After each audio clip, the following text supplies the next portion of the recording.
नमस्कार दोस्तों, कैसे हैं आप सब लोग। कैसा चल रहा है।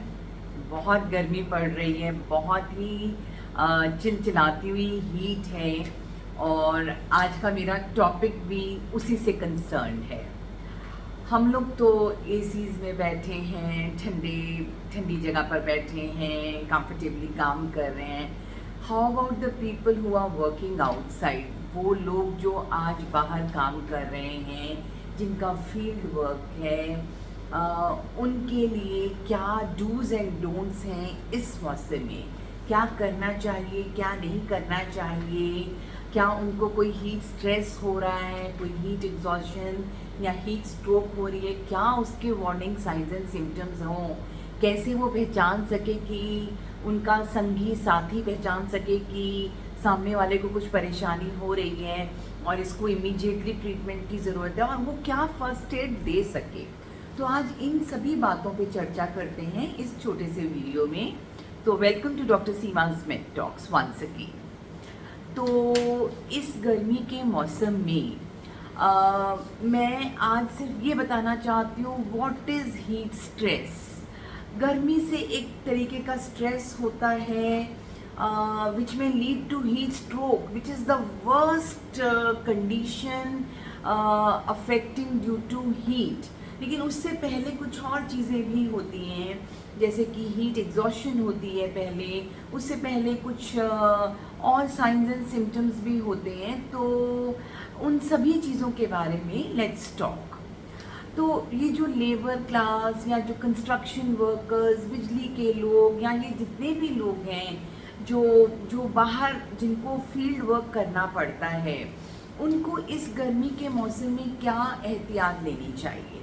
देखिए, सबसे पहली चीज़ है और सबसे फोरमोस्ट चीज़ है कि उनको अर्ली मॉर्निंग काम शुरू करना चाहिए, सो दैट जो पीक आवर्स हैं, जब बिल्कुल डायरेक्ट सनलाइट है, यानी कि 12 बजे से 4 बजे तक का जो समय है, उस समय में कोशिश करके they should not work in the sun, rather कुछ और काम जो शेडेड एरिया में हो सकता है, या फिर उस काम के अगर ब्रेकअप्स हो सकते हैं, थोड़ी थोड़ी देर में कर सकते हैं, तो there should be some kind of working schedule में कुछ चेंजेस ये लानी बहुत ज़रूरी हैं।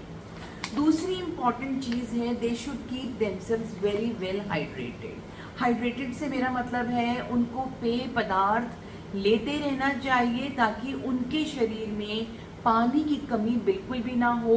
पेय पदार्थ में क्या हो सकता है, पानी हो सकता है, नॉर्मल पानी, नींबू पानी, कोकोनट वाटर, लस्सी, छाछ, कुछ भी हो सकता है। लेकिन चाय, कॉफ़ी या कोल्ड बेवरेजेस, सोडा या अल्कोहल, इन सब चीज़ों का परहेज़ करना चाहिए, बिकॉज ये आपको हाइड्रेट ना करके they will more dehydrate you. तो आपकी डिहाइड्रेशन बढ़ सकती है अगर आप चाय और कॉफ़ी का सेवन ज़्यादा करते हैं। उसकी बजाय try taking more of water, पानी पीजिए ज़्यादा से ज़्यादा। आप फ्रूट जूस घर का निकला हुआ ले सकते हैं, लेकिन मैं फिर भी कहूँगी कि बाहर की कोई भी कोला, सोडाज, वो सारी चीज़ें आप अवॉइड कीजिए। तो अगर आपको प्यास नहीं भी लगी है, तब भी मेक इट श्योर कि हर आधे घंटे में आप थोड़ा थोड़ा पानी पी रहे हैं। अगर आप बिल्कुल धूप में काम कर रहे हैं, तो कोशिश कीजिए कि हर घंटे में एक ब्रेक लेके 15-20 मिनट के लिए आप शेडेड एरिया में आ जाइए, सो दैट आप टोटल पूरा टाइम लंबे समय तक सनलाइट में, बिल्कुल गर्मी में और ह्यूमिडिटी में ना रहें, और कुछ समय का ब्रेक हर घंटे में आप लेते रहिए। और उस समय आकर आप पानी के छींटे मार सकते हैं, पानी पी सकते हैं, कुछ खा सकते हैं, थोड़ी देर हवा में बैठ सकते हैं। तो ये सारी चीज़ें करनी अति आवश्यक हैं। अपने खाने को बिल्कुल स्किप मत कीजिए, बट खाने में ऑयली और स्पाइसी फूड को अवॉइड कीजिए, क्योंकि that is not good in this summer. तो आप कोशिश करके नॉर्मल घर का खाना, हल्का फुल्का जो भी होता है, उसका पूरा सेवन कीजिए। आप खाली पेट बिल्कुल भी नहीं जाएं, because then there are more chances कि आपको लू लगे या आपकी कोई और परेशानी बढ़ जाए। उसके अलावा आप जो भी कपड़े पहनते हैं, कोशिश करके कॉटन के कपड़े पहनिए। सिंथेटिक कपड़ों का प्रयोग इस मौसम में ना कीजिए। कॉटन के कपड़े पहनिए, थोड़ा सा लूज क्लोथिंग हो, बिल्कुल टाइट फिटिंग कपड़े नहीं पहनिए जिसमें कि हवा आर पार ना जा सके। तो लूज क्लोथिंग हो, कॉटन के कपड़े हो और हल्के रंग के कपड़े हो। गाढ़े रंग के कपड़े इस मौसम में अवॉइड करने चाहिए। तो ये हुई बात आपकी किस तरीके से आपको चीज़ों को देखना है। तो जैसे कि आपको अल्कोहल नहीं लेना, आपको नींद पूरी करनी है अपनी, और अपने टाइमिंग्स में थोड़ा चेंज करना है। दोपहर के 12 से 4 बजे के समय में डायरेक्ट सनलाइट में नहीं आना है। पर अगर किसी को ऐसी कोई परेशानी हो जाती है तो पहले तो क्या वार्निंग साइंस एंड सिम्टम्स होंगे उस व्यक्ति के। तो देखिए, इनिशियली तो एक पेशेंट बहुत ज़्यादा स्वेट करता है, एक व्यक्ति बहुत स्वेट कर रहा है, बॉडी का टेम्परेचर जो नेचुरली जो हमारी बॉडी में अपनी कूलिंग होने की क्षमता है वो क्षमता ख़त्म हो जाती है and your body temperature rises very high. आपका शरीर का टेम्परेचर 104 डिग्री फ़ारेनहीट तक भी जा सकता है, यानी कि 40 डिग्री सेंटीग्रेड तक जा सकता है, जबकि आपका नॉर्मल बॉडी का टेम्परेचर 36 से 37 डिग्री सेंटीग्रेड से ज़्यादा नहीं होना चाहिए। तो आपका बॉडी टेम्परेचर बढ़ेगा, वो व्यक्ति बिल्कुल तमतमाता हुआ, उसकी स्किन बिल्कुल तमतमाती, गरम, लाल, और मतलब उस टाइम पर जब हीट स्ट्रोक पड़ रहा है, जब फाइनल स्टेज जो वर्स्ट सिचुएशन है, उस टाइम पर स्वेटिंग भी बंद हो जाती है। तो विच इज़ नेचुरल, आपको सेव करने के लिए स्वेटिंग बहुत ज़रूरी है। तो इनिशियली क्या होगा कि आपको बहुत स्वेट आएगा, स्वेटिंग होने से आप और ज़्यादा डिहाइड्रेट हो जाएंगे क्योंकि आपके बॉडी के फ्लूइड्स निकल जाएंगे, सॉल्ट्स निकल जाएंगे, तो आपकी मसल्स में क्रैम्प्स होने शुरू हो जाएंगे, जिसके चलते आपके टांगों में बाजू में बहुत दर्द होना शुरू हो जाएगा।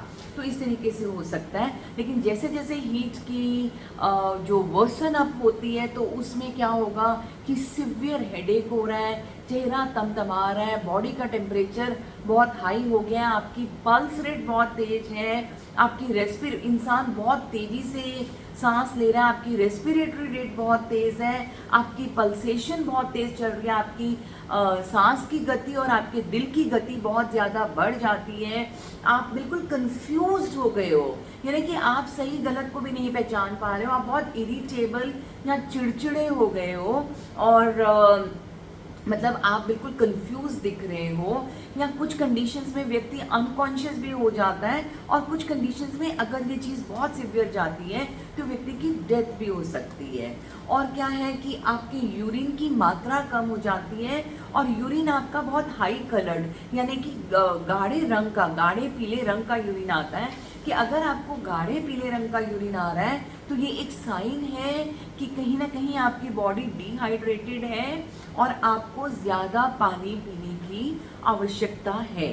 तो आपने करना क्या है, आपको मैंने बोला लूज़ कपड़े पहनने हैं, हर 1 घंटे में थोड़ा थोड़ा पानी पीते रहना है, चाहे आपको प्यास लगी है या नहीं लगी है। आपको ठंडा कोई टॉवल या गमछा कुछ भी अपने सर पर बांध सकते हैं। कोशिश करके अपने सर को कवर्ड रखें एक ठंडे तौलिए से, ताकि आपका चेहरा, आपका सर, योर नेक या your upper body part is covered, है ना।